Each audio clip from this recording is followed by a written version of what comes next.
যে এখনকার যে অবস্থা, এতে এখন ছাত্র মানেই তারা মনে বুঝতেছে যে এমনি মনে হয় পাশ করে যাবে, এই ধরনের মন মানসিকতা শুরু হয়ে গেছে এখন। আশা আকাঙ্ক্ষা নিয়ে আর কি ওকে পড়ালেখা করাচ্ছি কষ্ট করে, এটা যেন ওর সফল হয়, এটাই আমাদের সবচেয়ে বড় কামনা। আমি মা হিসাবে আমি বলবো যে ও আর কি ভালো পড়ালেখা করতেছে, ও রাত জাগছে, আমিও রাত জাগছি ওর পাশে। ও কেমন পড়ালেখা করতেছে এটা আমাদের দেখার দায়িত্ব, আমি এটা ফলো করি। ওর কোচিংয়ে আমি নিয়ে যাওয়া আশা করি।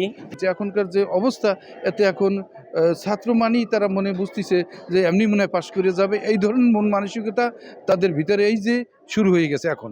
আগে ছিল না, এখন ইদানিংকালে তাই হয়েছে। মনে কাছে কিছু বললেই পারবে না, ছাত্র মানেই তাদের অনেক কিছু করতে হবে।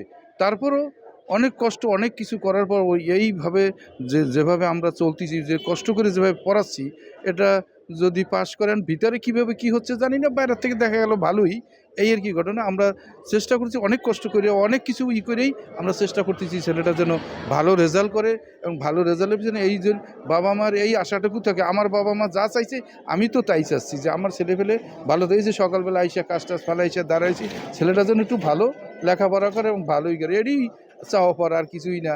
মাই তো বেশি করতে হয়, বাবা তো অফিস করে, বাসায় থাকে না তো উনি, সকাল 7টা বাজে যায়, রাত 10টা বাজে আসে, প্রায় ফ্যামিলিতেই, কিন্তু মাই তো বেশি করতে হয়।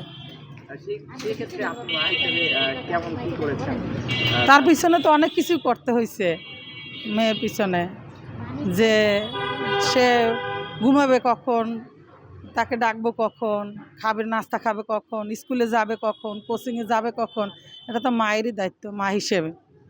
সে যদি রাত জাগে আমারও তো কাছে থাকতে হবে, সে যতক্ষণ থাকবে ততক্ষণ, হয়তো আমি ঘুমাই বা বসে থাকি, এটা তো করতেই হবে মা হিসেবে। ছেলে পরীক্ষা দিতেছে, ভালোই লাগতেছে। তাও সবার জন্য দোয়া করি, সবাই যেন ভালোভাবে পড়াশোনা করে আর পরীক্ষাটা ভালোভাবে দেয়।